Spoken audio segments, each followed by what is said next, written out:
I don't want to choose wisely so that the knight can get to save the princess that's tied up. No, you're done.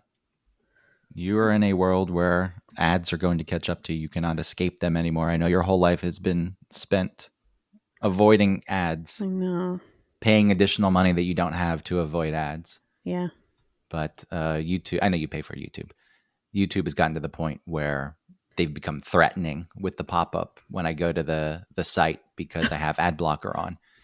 And it says, you have 3 videos left with ad blocker on, and then YouTube will no longer work for you. And then it says, really? you have 2 videos left. I didn't know that was a thing.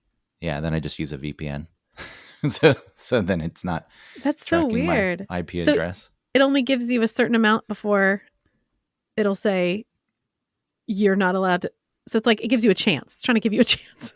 They make it seem like once you pass the point of no return, you will not be able to access YouTube ever again. You will be banished to the depths of no YouTube hell.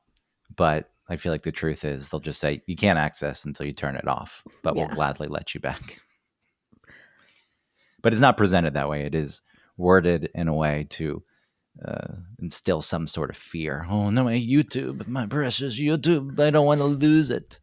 Well, I thought you were going to say that how they get around it now is like I don't pay for YouTube Red. Is that what it is? Is that the TV? I have no clue.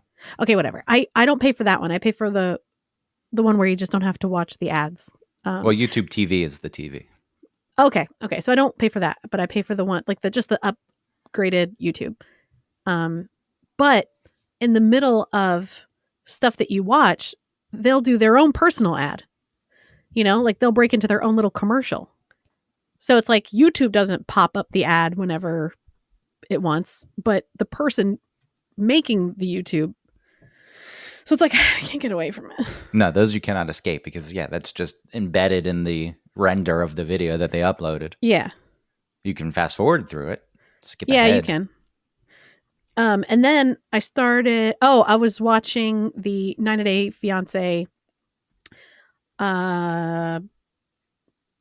Happily Ever After Tell All. Oh, what's it called? It's like called a million things. It's the Tell All, but it's Tell All like No Limits. And I pay for a subscription to Max, but they weren't putting all the episodes up onto Max, even though they were playing. It was 4-part Tell All, and they were not releasing them until all of the parts had been aired on TLC or TLC Go or something. So like everybody who has Max, who's been watching the episodes weekly on Max, wasn't able to watch the Tell All, the special Tell All. So I logged in with my parents' like cable subscription to watch TLC Go, and they had so many commercials, and the commercials were the same every single time, which is even more of like an insult. I'm more so just thinking of the 90 Day Fiancé No Limits Tell All. Now stretched to 4 fucking episodes, when I'm sure there are plenty of fucking limits and they don't actually talk about anything. Oh, nah, it was pretty good. Except for the 4th. Like they should have made it into 3.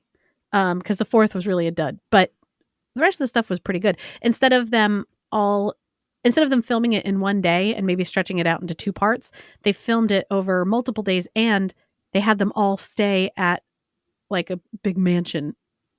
You know, like, so then they would drink and they would fight and talk about stuff and like work things out and then go back to the tell-all. It's the problem with these shows. Same thing with Love is Blind. The first seasons are always so different because people coming in don't know what the hell the show is. Yeah. So they read the premise and they're a little more willing to engage in that premise. And as time goes on, the producers get their fucking mitts on it and they start to manipulate things, and the people who are attracted to the show are attracted for fame. And I think it ruins it. People seem to enjoy the drama and the fighting, but on those type of shows, I prefer just to tell the actual story and have these be real people who are really trying to do this thing. Like there's zero reason Gino and whatever her name Oh, Jasmine. They should not be together. And I think on some level, they're like, fuck, if we break up, we lose all of this. And I do wonder if they play it up. Yeah, I can't tell with them. I think he's a weirdo, and I think she has a temper. I think all of that is real. Yeah. But sometimes I wonder if it is like, here's an opportunity, or if she finds herself getting angry about something, maybe she plays it up. Or maybe they are just that insane, and the producers lucked out in casting them. I know. I agree. I feel like I'm good at sort of sussing that kind of thing out, but with them I really can't tell. It's like with Michael and Angela. They're like, Angela really is awful. And she has been trying to get on TV for a long time. Like, there's episodes of like Maury or something, that she and her daughter Skyla was on. But they really have to be together and like do all these things. Like, Michael has to, I don't know, get up all into Angela's face and like kiss her and like. Yeah, well, he was scamming her, right? He was running a ring where he wasn't. No, I saw that episode where she got his phone and saw the ring that he was running, and then he told some fucking lie about that's not what I'm doing. I'm not taking money from people and trying to use you to get into America and to scam more people. I saw the episode where she saw everything that was going on. Yeah, but that was from her perspective. He was giving advice to people who were scamming. No, I don't know if they were scamming, but he was not trying to scam. I'm out of the scamming business, I must say, because of my love, Angela, but I'm still the best of the best, so I'll continue to give you guidance. I don't know. It was more like guidance on K-1 visas and whatever's. Because then during the tell-all, they had the private investigator come out that Angela had hired, and he told her over and over and over again that he didn't find anything nefarious that he was doing. And he had one of those like bunch of pages and pages and pages of like information that he had gotten. And he said he didn't find anything, and she wouldn't believe it. She was like, he only had 2 weeks. Well, we can move off this topic now. I feel like there's nothing worse. I'll talk about it. I haven't been watching as much 90 Day Fiancé. I'm highly invested, as I've mentioned before, in the Love is Blind franchise. And the UK season just wrapped up, and the Mexico season has been wrapped up, but I haven't finished that one. So is Love is Blind is the one where they talk to each other through a wall and then they ask each other to marry themselves or whatever? Yes. And the UK just had their first season, and it is it's purer than the US version has devolved into. But that aside, I find that there's nothing worse than when you're listening to a show and people are talking about like a TV show that you don't watch. It's like, yeah, that is bad. Okay. That's how I feel when everybody's talking about sports on the radio show. Well, that's what we're going to talk about today. So kick it off. Uh-oh.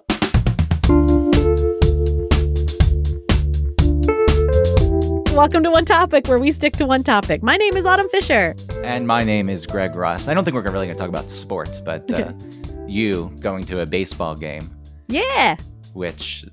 So you sent me the video of a Pirates fan going to the Braves field, Truist Park, and I find it very embarrassing. He's right. What do you say? So the video is talking about how to get to the stadium, like if you wanted to go to Truist Park in Atlanta, you have to, first of all, it's way outside the city, and you have to go by a train and a bus to get there. And then he talked about other stadiums that are in the heart of the city, and like, well, he was a Pittsburgh fan, and Pittsburgh has one of the most beautiful baseball stadiums around. I know you went to Camden Yards, which is the stadium that kicked off the whole revolution, because before that you had these cookie cutter dual purpose stadiums, and they really were cookie cutter because they were round. And if you think of Atlanta, Fulton County Stadium, if you remember that was common. Yeah. That was common across the league, and people had to play on AstroTurf quite often. Atlanta, Fulton County always had real grass, but Camden Yards, outside of the old stadiums like Fenway, which had already existed, but it was integrated into the city. Camden Yards was one of the first stadiums that says, hey, let's make an old style baseball stadium that is integrated into the city. Yeah, it was beautiful. I mean, even with Turner Field, it wasn't integrated. and No, it wasn't. that was a bit more removed than I would have liked. And I hear the stories about the area where the Braves wanted to I don't want to say gentrify the area, but in essence, I guess that's what would have happened. If they had stayed in the original stadium? Well, they wanted to clean up the area and build Right. things and restaurants and bars and make it an experience. And they say that the city always said, no, we're not going to do that. And then the city owned the parking lots and they wanted the money, the revenue from that. I don't know the full details of it, but I know it got to the point where the Braves said this isn't going to work for us anymore. So they pulled that shady backdoor deal with some people who ran Cobb County. Nobody fucking knew it was going to happen. And they said, surprise, we're moving to Cobb County, but it's a piece of unincorporated land, so we can still give ourselves an Atlanta address. I was like, fuck you. It's not Atlanta. It's representative of everything to me about that stadium that I don't like, that it's just manufactured and fake, and people they rant and rave about the Battery. They love the Battery. I can get my fucking smash burger or whatever fucking other chains are there. Uncle Julio's Mexican Cantina. I have no clue. Because the last time I went, I've been twice. I want people to know it's not just one time I've been there. I've been twice. So I can to TrueASS? So I can judge it. Yeah. Okay. to TrueASS. The last time I went, I came up the back way and didn't even go to the Battery. And to be fair, I think that having that experience, going to the ballpark and having things around the park so you can get there early and make a day of it, yes, that's nice and that's appealing. The way it's built, though, reminds me of a strip mall. It's just, we built all of this to serve the Braves. The Braves can generate as much revenue as they want now. And it doesn't feel integrated, tied to the city in any way. It's just a stadium that exists far away. So this guy in this video that you sent me, who lives in Pittsburgh, which, again, a beautiful stadium that you can easily get to when you're in the stadium, like a gorgeous view of the city, the outfield. And I find it to be embarrassing that the Braves, during a time when there was this revitalization of baseball parks, finding ways to fit in with their cities, represent their cities through the park, tie the team closer to the city, the Braves decide to remove themselves. Yeah. Why'd they do that? Money. They did it for money. And I find it, I think when other fans come, and look, it's building up around there. And now in the outfield at TrueASS Park, you've got glass and concrete structures, the new construction generic look. It's like, whoa, it's like it's right there in the city until you pull out and you're like, well, fuck no, it's not. And, they make the claim most of our fan base is up this way. So we wanted to put it in the place where it was easy for the white people who like us to access the stadium. Yeah, don't get me wrong. Like, even where the stadium used to be, it wasn't like a great experience. The way, like, walking in and out of the stadium. As far as, like, okay, walking out of the stadium's fine. You get on a bus, you like squeeze into a bus, and then you end up in underground, which is just the worst. And then once you even get out of underground, then you're just stuck in downtown Atlanta, where you could like walk to maybe like a Fuddruckers or a rock and roll cafe. What is that called? Hard Rock. Yeah, Hard Rock Cafe. Like you could find some den that's like local. Maybe you could take that trolley to church, but that's like, church divey too. Like, people, there's nowhere for people to go. But yes, there were issues, and where the Mets play, Citi Field now, that's really in the middle of nowhere too. Is it? It was built right next to Shea, so they've been in that area for a while. It's easy access because you can take the subway and you get off and you're right there at the stadium. But for the longest time, what was next? It's a big parking lot around it. And for the longest time, the closest businesses were a bunch of like car repair shops, like muffler shops and rim shops. And it really looked like a fucking shanty town. If you drove through where those shops, and I'm talking about like tens of shops, like maybe 40 different shops just clustered together. There's no asphalt on those roads. It was like gravel, and through the years of people driving, ruts had formed and big divots, and when it rained, the water wouldn't drain because there was a low point, in the road. So it's not like that was the most wonderful thing in the world. They are planning on cleaning that up too. They finally, in a weird way, I liked it. I liked the fact that there were all those muffler shops. I don't know why. But it's not something I'd seen before in like a city. I'm like, wow, it's just this concentrated area of these very specific shops. And it does kind of feel like a third world country over here, which is very strange. And I can find the charm in that. Would I want to be around it all the time? No, but it's like, hey, to me, that's... Well, then could you find the charm in what Atlanta used to do with the old stadium? Look, at the end of the day, the muffler shops were not good, and they finally shut them down.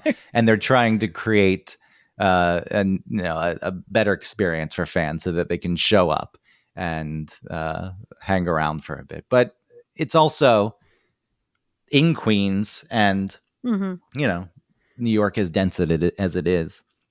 It's not difficult to get to other places to go hang. But I just want to make sure that I'm clear on that. I'm not claiming like Citi Field is the nicest thing. And Yankee Stadium, whatever. I think the old one was better. There was history at the old Yankee Stadium. Yeah, for sure. It was strange because at some point they expanded it and put on like an upper deck, and it was so fucking steep when you were up there. Yeah, that's real scary. Even at Camden Yards, like the upper decks were really steep. And yeah, Joe, my boyfriend, he's a little afraid of heights. So he was like, I can't go up there and sit up there. It's too scary. Is that where you sat? No, we sat behind home plate. Yeah, we had good seats. That's what I thought, that you had good seats. But he was just I was like, oh, look up there, and he was like, oh yeah, I can't go up there. I wonder how steep it is. I mean, because that stadium's been around since the 90s at this point. But I feel like by the time they were building that, they didn't make them as steep. You're still pretty high. Yeah, don't get me wrong. You get up there. I think all the stadiums have, like, you can get really high up. It's just some of them are less steep than others. I wonder what the rule is. Like, how steep can you make it before it's dangerous for people to start tipping over? Well, part of it is you want to keep people as close to the field as possible, because if you don't go as steep, it pushes people out. And I find one of the problems in stadiums in general, it's nicer for people on the upper deck. I've gotten to the point where... What do you mean it's nicer? It's nicer for people on the upper deck in newer stadiums because they have moved them in a bit, instead of just having like a bowl shape that goes out and you're really fucking far away if you're in the last row. The problem is if you're down below that, there's an overhang. And when I go to a stadium, I like being, like, especially baseball stadium, I like being able to see the sky and see the board and things like that. And you can sit in places where you see the field, but because the overhang's over you, you can't really see out and up. And a lot of people don't have problems with that, but I don't necessarily like that. I like being in the open. That's like the sphere, right? Like there's some seats where you can't see the entire sphere. Yeah. There's a whole guide on the sphere and where you should Why would they do that? Why? The whole point is to see everything. Why would they put seats where some of the view would be obscured? You want to pack more people in. But it doesn't make sense. I get it. It would be It's like stupid. putting them outside, saying so your view will be obscured. The sphere feels like sitting higher up is probably better. Like even if you're on the ground next to you too, it's like you're surrounded and can see everything. Hello. You can see it all, but you got to look up and around, and it's not just in your view, your direct view. But if you sat behind home plate, how many rows? This is a hot ticket, the Orioles, because the Orioles are playing well. Yeah, it was a good game. I was probably, I don't know, like 10 fucking rows, maybe 20, not much. Damn.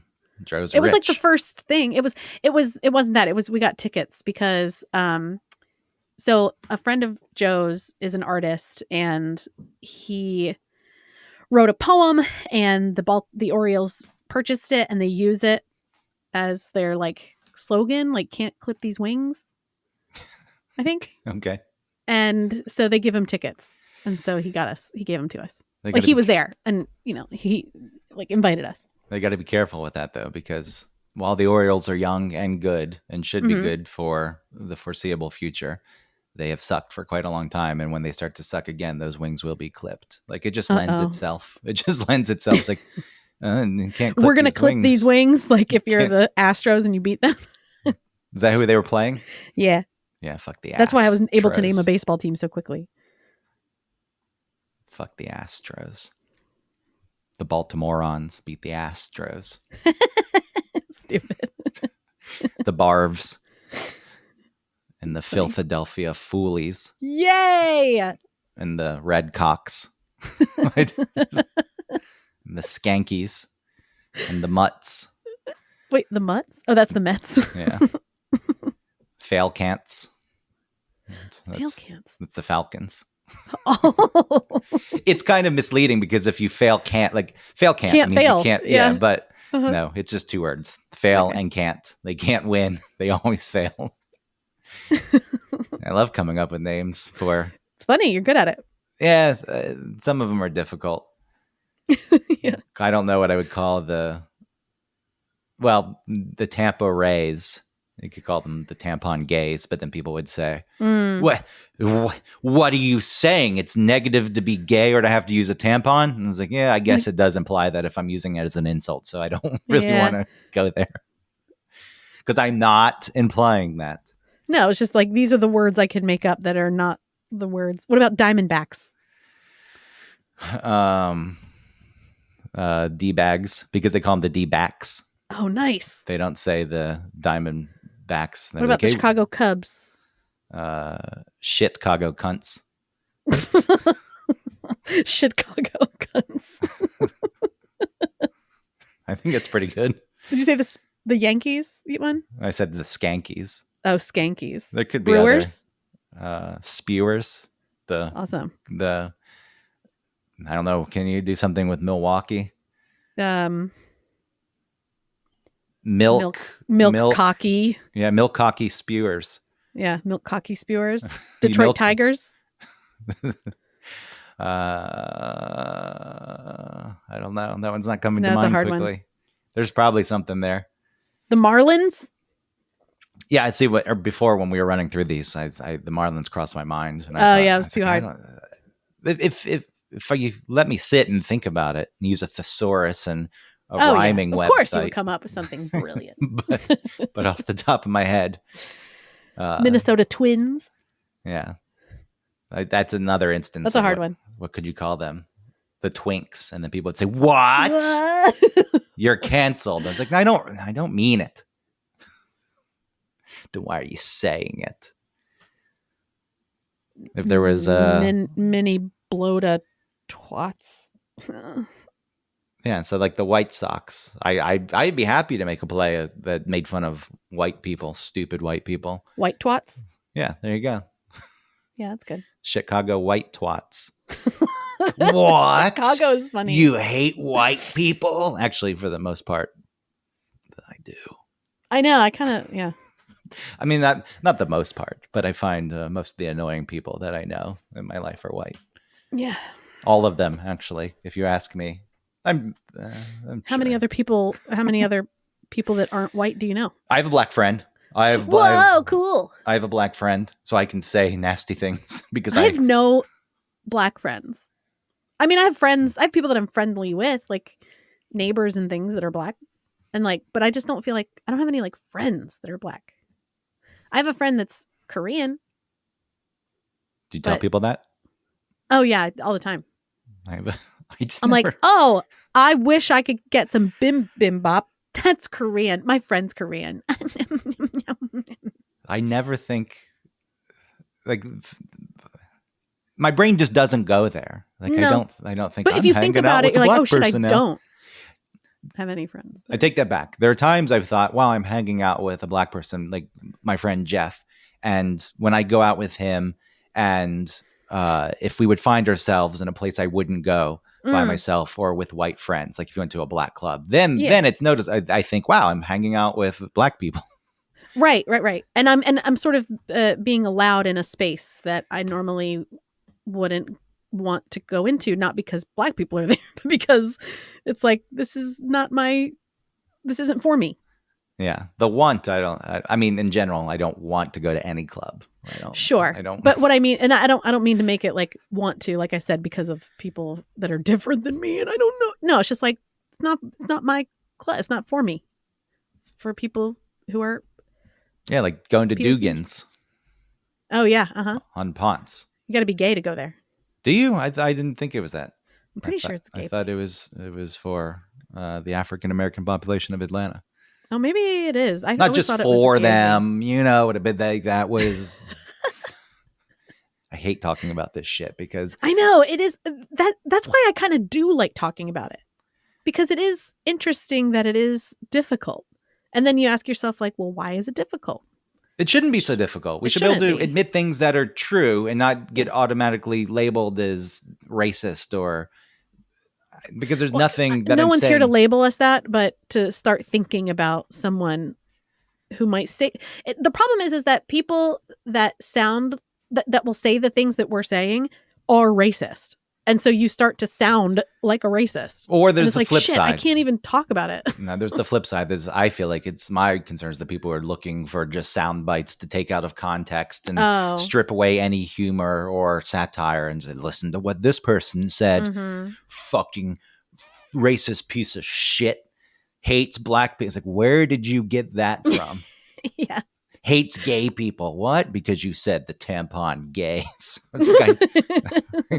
And you obviously hate women because of the twats. Yeah. But, you know, if you present something out of context and you just send that around to people, I do. Obviously, I'm still saying it, but it lives in the back of my mind. Like I get a bit uncomfortable. I'm like, I can't fucking make a stupid joke because you never fucking know who's lurking. But also, okay, you never know. But also, who's listening to our show and is going to pull something? Do you know what I mean? Like, who's doing that? Well, now we just planted the seed. So whoever you are, then we'll get press. Don't do it, please. Finally, Rodney Ho will know our names. No, you still won't. It was like some gal and Jared Yamamoto do a podcast. I'm so sorry. Fuck him. Jared Yamamoto and some gal do a podcast. Jesus Christ. Called One Talk. One Talk. I don't do any fucking research. I don't take any time to make sure my facts are correct as a quote journalist. The only thing I report on is radio and probably The Voice now or The Masked Singer. Yeah, it's not Real Housewives anymore. Since American Idol is no longer a hot thing. Is it still on? I have no idea what's really on anymore. That's the thing. It doesn't matter if it's on because nobody knows the winners. They don't go on to do anything. Oh, I was like, what do you mean nobody knows the winners? Of American Idol. Like if it's been going on. Like it doesn't matter if you're the winner anymore. No. No. And The Voice. The Voice is so stupid. So is that Masked Singer. That Masked Singer is embarrassing to look at. But the costumes are pretty cool. Like they are, but that's what makes me cringe at it so hard. I want to know who designs those costumes. I liked Wendy Williams' lips when she was those big lips. I have to look that one up. She like is laughing in the middle of it. She's like, no one's opens the door for a native New Yorker. They're not really singing, right? Yeah. In the fucking suit. Oh no, I think they record it, right? Okay, that's fair. That's what I meant. Like maybe the person's actually singing, but they're not singing live. No, they can't. Except for I think. Well, it would be all muffled. Yeah, it would be. They could have a mic up to their face inside. Yeah, but I still feel like when you're enclosed like that. Yeah, you're right. It probably she was. I only say I wonder now because of Wendy Williams, but maybe she just laughed when she was making the song. Or maybe maybe you are mic'd up in there, but you just don't sing. There's like a recorded thing, and then maybe she was laughing while the recording was playing. Do the Masked Singers really sing? That's not the question. Are they mic'd? They sing live in costume while concealing their identities from the audience. Okay. They can use their real voices, but they can also manipulate them in a variety of ways. They can try to disguise their voice, sing in a different style, distort their speaking voices. Hello. They're not allowed to pre-record their performance or lip sync. Oh my God. See, newfound respect for the show. Wow. You've got newfound respect for the Masked Singer. No one opens the door for native New Yorkers. Those are very good costumes. I feel like they're very expensive and a lot of time goes into them. That's true, but then it's such a bad show, especially like Dr. Kim. I don't want to say Kim Jong-un because that's not his name, but it's close. Oh, so you fucking support starving people. Oh, yeah. And don't worry. I have a Korean friend, so it's cool. And putting them into hard labor camps because you said Kim Jong-un's name. Yeah, Dr. Ken Jong. I don't know his name. Anyway, you may as well just drop it. Whatever his name is, but how like over the top he acts about like the singers and stuff. It's so embarrassing. I will say the tomahawk chop is embarrassing. It's always. But don't you remember as a kid? I hated it. The coolest. I fucking hated it as a kid. I couldn't stand it. I know even as a kid. I hated it. I just thought it was a very embarrassing thing. I looked at other teams that had like established themselves in the major leagues and been around. And the Braves are the longest running single franchise. And some people, I think, claim there's another team. I don't know if it was Cincinnati, but really Cincinnati shut down and then came back. But then Major League Baseball said all the records from the first incarnation still count. But the Braves are the longest running team. So when I say the teams have a history and are established, I viewed the Braves as one of those teams. And I just felt as though it was beneath them. It's like having cheerleaders. I like the teams in the NFL that don't have cheerleaders. You don't need them. It's nice not to have them. You're just here to play the game, and you don't need goofy fucking gimmicks like a goddamn tomahawk chop. And, you know, the cultural appropriation aside. Yeah, just thinking about dumb. Thinking about how unoffended I felt when that dun dun dun dun dun dun dun dun dun. Like even right now, it feels troubling to do that. You know, it's like saying like ching chong bing bong. Stop. Well, it is, but back then it was like no big deal. You know, like nobody thought about that being a problem. Well, I mean, I'm sure some people did, but there was always overall it wasn't a bad thing. There was always people who thought it was a problem. I think that you need to, again, look at the context. It wasn't meant to make fun of like the Cleveland Indians old logo, the caricature of the Indians head. Yes, that's the fucking issue.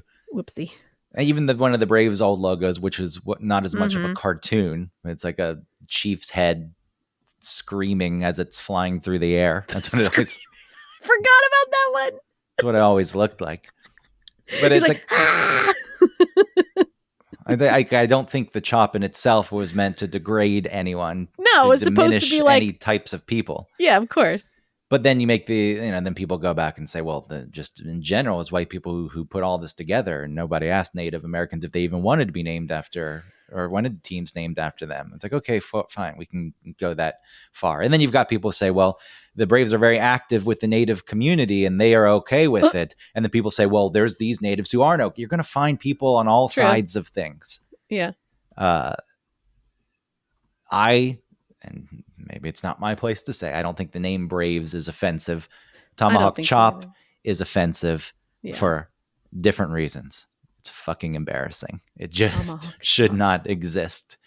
You want to, act like you belong there. And to me, that feels like some Bush League bullshit. I've never, even as a kid, I never liked it. Like, I think I would do it. I was like, well, this is what we do because you had to, because otherwise, the Braves aren't going to get that next hit. It's the same thing as the wave. I hate the fucking wave. I would always try and start waves. You would. I loved it. You would be the person who tried to start the wave. Because I like to have fun. If I were a player and people started doing the wave, I'm like, I guess they're not interested in the game. A little bit. They don't fucking care. Yeah, because I guess it just builds morale. Like it's kind of like it's team building within the people watching a team.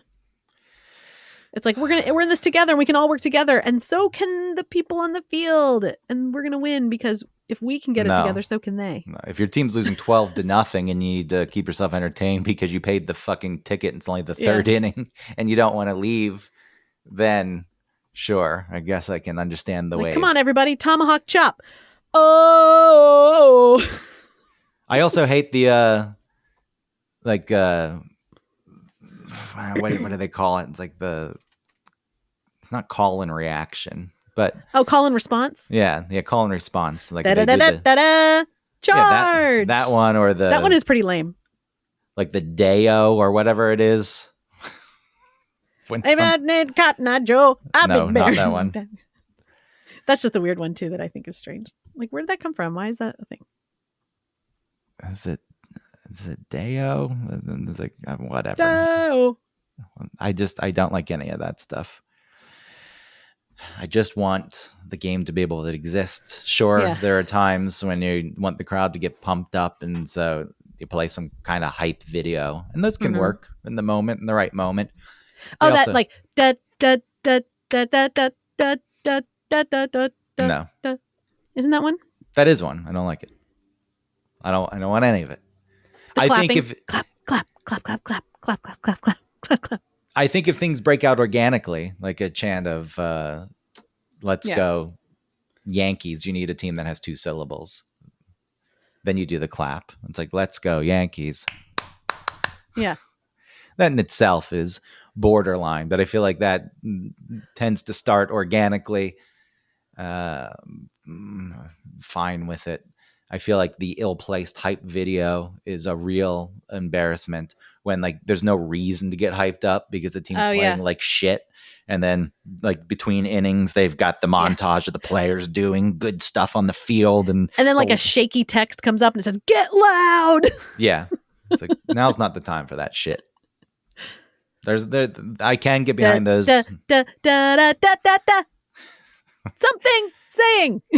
Now, apparently the organ player the Braves have, he'll play specific songs. Like he does. An opposing team comes in and he'll play a song that's like a play on their last name, which I love. Yeah, I like that. That's cool. That's really cool. But that's a human element, which is cool too, that you want to see. And some of the players apparently don't like it, and then they'll just continue to do it. They don't like. Well, they only do it for the opposing team. Well, yeah, the Braves players. They play like Iron Man for like fucking. The Chipper Jones used to Chipper Jones. Crazy Train. Oh. Just the beginning of. Yeah, it was Crazy Train. What would your song be? I have no clue. The Promise. Yeah, I think that'd be a good one. I'd pick some 80s song. Yeah. Human League. Maybe the beginning of Head Over Heels, Tears for Fears. Oh yeah, like it's not something you would equate with really getting fired up, but it would put me in the sad 80s song. It's not a sad 80s song. Well, it's the stuff that I call like crying 80s music, where like all the guys sound like they're crying. That's not a bad thing. I love it. Yeah. Yeah, so it would be. He's like, something happens, and I'm. We wouldn't even get to that point. I mean, I don't even get to that point because it's only a few seconds. But it'd be like, now batting, number 2, Greg Russ.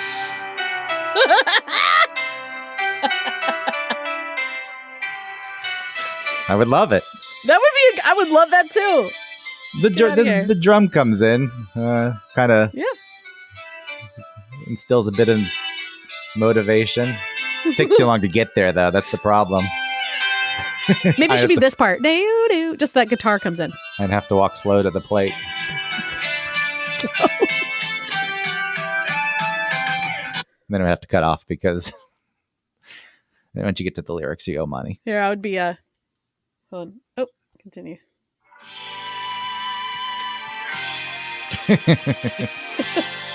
Baker Street. Yeah.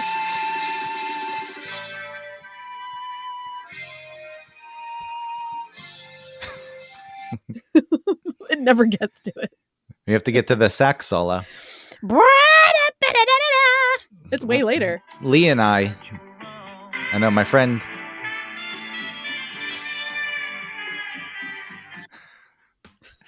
My friend Lee and I looped that sax solo once and burned it on a CD. It was so long ago. Jesus Oh man, Christ. you should put that on YouTube and have like, it'll be It's like probably 4 already hours. on. It's probably already on 4 YouTube. hours of Baker Street sax solo. It's probably already on YouTube. But we looped it, burned it on a CD, and this is when you go to parties and people still had to fucking pick CDs to play. We put that on. It was like an hour looped. Wow. It played longer than I expected. Some people start to notice. Most people are oblivious for quite a bit. It's like going to a jukebox in the old days. This is actually a good one. Easy Lover. Yeah.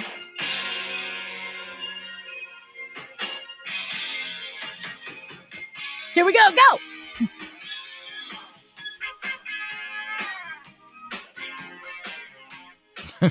That's a good one. That could work. Yeah, that would work for real. Now batting, number 2, Greg Russ.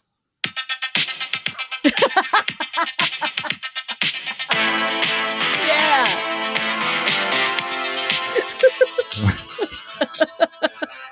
That's good. These are all good. Now I wish I played baseball. I know. Oh, now coming up to bat, Autumn Fisher.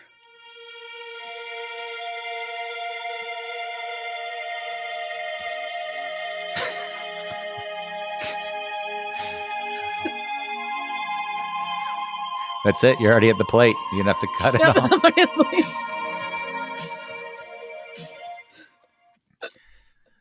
It is really long. Batting. Your center fielder, Greg Russ.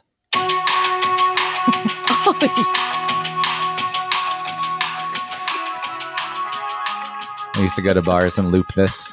I'd put this on like 10 times in a row. But then with these digital jukeboxes, you can't do it anymore. You can. Yeah. You have to make yours the priority. You have to pay extra for the priority. No, they know if you. Oh, they do. I know that song's supposed to be so creepy, but I love that song. I don't think it's supposed to be creepy. It's got it is. Like your little girl is your dad home. He's not fucking stalking her. I'm on fire. Isn't he standing outside her window? I do not.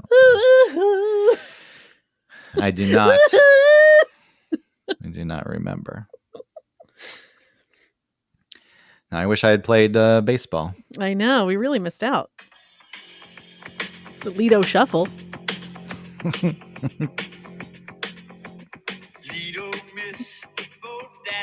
Oh, maybe if my last name had something like Lidovich or something, then that could be it. So you're a baseball lover now. All it took was for you to get into a relationship with the person who liked baseball. No, he doesn't love baseball. I have always liked going to the games and actually watching the games. He doesn't even like baseball. I mean, he's like me, where it's like you like the hoopla around a sport, because you get together and you have fun and you eat and you snack and you drink and like that part's fun. You have a good team. You should be excited. I know. I did feel that weird thing where I wasn't wearing orange and everybody had some sort of Orioles gear on and I did not. And I was like, oh, I'm not. That's another thing I won't do. I won't wear the colors. I won't wear the gear.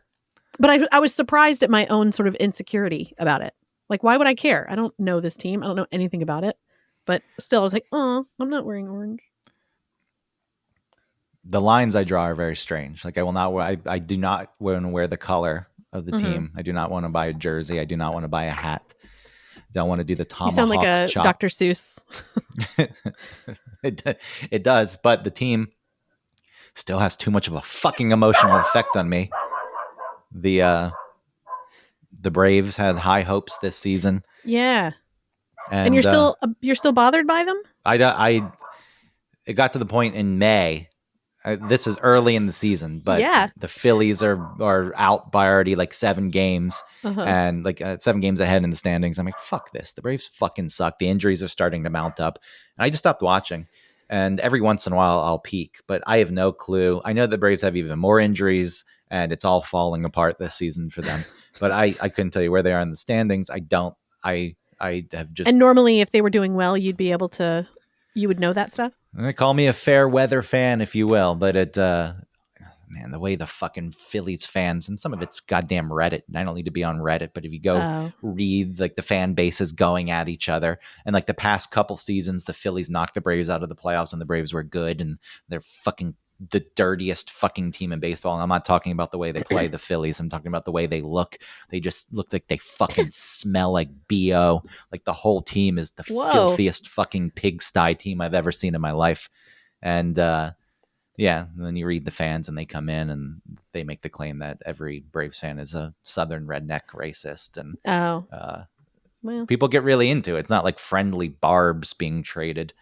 It's serious shit. And then none of it fucking matters. It doesn't matter if your team beats my team. If your life fucking sucks, it still sucks the next day, just as mine still sucks the next day. And I know this rationally, and I still can't separate myself from it. So I cut myself off early this season because I knew it wasn't going to go well, and I didn't want to. That's good. Look at any of that. It's still not good. You see the way it's affecting me? I'm not even attached to it or following it currently. Yeah.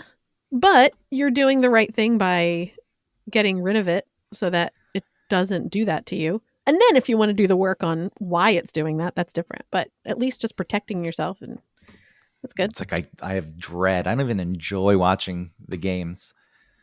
Honestly, like this isn't exactly the same, but I turn off, like I can't listen to WSB sometimes when we're waiting to start the show, because it's always like, an 8-year-old girl was killed by a train. You know, yeah, well, that's like, real stuff. Like there's I know, real but it's like family. Jesus. I know what you're saying. It's like, but there's a reason to have that reaction. And it's one after the other. It's like 14 children died in a house fire this weekend. You're like, God. And what I'm saying is that's a valid response to real stories where there's actual suffering and tragedy. Not a baseball team doesn't win a game. Or can't beat a team, isn't going to win the division. Right. That means year. Nothing. Ultimately. I don't know. I don't know why. Yeah, why does it bother you so much? It's weird.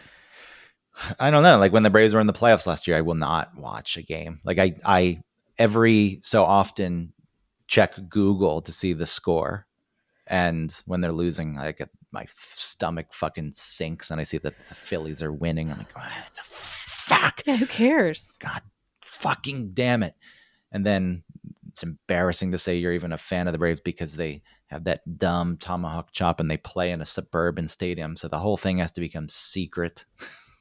You can't even let people know. Talk to other baseball. That you're bothered? Yeah, you can't even let other baseball fans know. I mean, the Braves and the Mets have had a rivalry. It's stronger with the Phillies right now because the Mets haven't been so good. But like I went to a Mets game last summer and we were sitting there talking to a Mets fan, and my friend Dave, who is actually a Baltimore fan too. Okay. Like mentioned that I'm a Braves fan. I was like, don't fucking say that shit. Don't you fucking bring that up to anyone. Oh, did it matter though at all? They weren't playing the Braves at that point. So I don't think the guy cared as much. Also, the Mets were in the middle of a terrible season. So he ribbed me a bit. But it's also like, I don't fucking need to get beaten up over this. Talk to the wrong fan. Smash her head in. Yeah. That fan is an idiot. That's the level you need to get to. You really need to emotionally. With the Orioles? Invest I didn't yourself. even know that the mascot was the mascot. I was like, who is that? Because it looked like a penguin. You should look back through the Orioles logos. Oh, yeah. There's one that I really like. Logo history. Orioles. I can't spell it. What is it? Mascot? I looked up Orioles logo history. 54 to 65 is a pretty good one where there's a cartoon bird standing on a baseball. 60, that's really cute. 66 to 91. Oh, I love 98 to 2000. That's like the most realistic looking one. That's when Cal Ripken played for the Orioles. Maybe that's why I know it. When they had the actual looking Oriole, not a cartoon version. Yeah, I like that one. And then the 2009 to 2018. This 2019 one looks awful. Looks like a penguin. Yeah, it's kind of a penguin, I guess. I like the one that's from the 60s to 91 where he's like yoked out. He's like buff. He's at bat. Yeah, he's at bat. The one in the 50s and 60s is really cute. Yeah, they had some good logos. I don't think All right. I don't think the Yankees ever changed their logo. Never? I mean, maybe early on. It's so crazy, like traveling and people have Yankees hats everywhere. It's like Yankees hats in Finland, and then I was like, maybe it's a tourist, and then I'm in an area where I can hear them speaking, and they're speaking Finnish. I'm like, Jesus Christ, the Yankees. You should look at the Yankees logo history, and then look at 1905. It looks like a mistake. I don't know which one you're looking at. I see 1901. That's an O. Yeah, what is that for? And then there's the 1902 It looks like an is a eye. B. It looks like a dragon's eye. 1905, the one that doesn't line up. Yeah, that one's like, whoops, we fucked up. I guess we have to leave it. Yeah, so it seems like they've locked and even the Yankees logo now, or no, the one that's like where the N and the Y are squished together, it looks a little like swastika. No, it doesn't. Yeah, it does. There's nothing about that looks like that. It's those lines that go up, the Z. No. If there were another Z in there, then yes, but no. It's just not there. I would admit it if it was there. Just saying. Especially that one from 1913 to 1914 where it's black. Let's look at the Mets logo history. This is great for people listening. You can't see it. Then we Everybody have to show up. Google with us. Oh, the Mets also have the two letters squished together. Yeah. Except the Y is like below on the lower half of the N instead of the upper half because the Yankees claimed that. The Mets. If I weren't a Braves fan, I would be a Mets fan. And that one's just a baseball? It's just like a head of a baseball? Mr. Met. How dare you? I'm looking at the Braves one with the screaming chief head. Yeah. Bit of a problem there. Not as bad as the Indians, but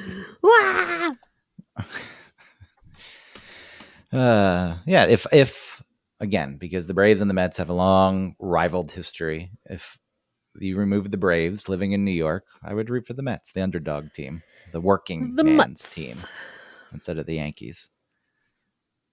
Though I say that, and Christina's mom's a big Yankees fan because she was born in the Bronx. Oh, she's gonna be so mad. Yeah, look, but because I like the Braves, I have to root for the Yankees as far as local teams go. Have to. Oh, okay. You have to. I mean, there was times I got excited. I was trying to get into it to the same level, but it's strange. There's just an emotional attachment that comes with it. I think tied to being a kid. Whatever team you root for when you're a kid, like that's where it comes from. Because I can't. If I were to change my allegiance, I would actually, it's probably the smart thing to do because it would put me in a spot where I would follow the sport at a healthy level. Like if the team lost, I'd be like, oh, that's disappointing, but I don't care that much. Yeah. I'm not thinking of the other team's fan base fucking mocking me and spitting on me when the team loses. Yeah. And if it doesn't matter, then you should just if it really doesn't matter, then just do whatever you want. Yeah. Just so you can have fun. Maybe it's time I disown the Braves. That's what I've been doing with the Orioles, I guess. I was like, fan of the Orioles? No. It's like, I love you too much. I love you. It's an unhealthy level. And so I have to break up with you because it's not healthy for me. Aw. I'm going to go find a more stable relationship with a different baseball team. Yeah, listen, you're no longer geographically convenient, Braves. I mean, I haven't been in almost 17 fucking years. Right, but you were holding on. You were hoping that wouldn't affect your relationship, but it has. And now it's time to start dealing with that instead of trying to ignore it. It may be harder because I'm not around other Braves fans, so I can't take cues on how they're reacting. And Jared doesn't count because he's always positive about it, even if they had won one game all season. I don't know. I think we've got I think when you live in isolation as a Braves fan, like there's other Braves fans in the city for sure, but I don't know who they are. And then it's like I have no one, I can't gauge how they're acting. So it's all internalized and I got to let this go. I think it's time. I think you should. It's time to break up with the Braves. Move on to the Mutts? I don't know. I do root for the Orioles because my friend Dave, as I already mentioned, is a big Orioles fan, and the Orioles have stunk for so long. I think they're a fun, exciting young team, and I found myself following them more than the Braves this season when I check scores and oh, cool. watch games. All right. I'm a huge fan of the Orioles. Yep. You're not a huge I fan love until you birds. get to the point where you're fucking depressed after they lose. Then you're a huge fan. But that's it. That's all. We got to go. All right. Thanks, everybody, for listening. I hope you have a lovely week, a Labor Day, and all that. Love you guys. Talk to you later. Bye.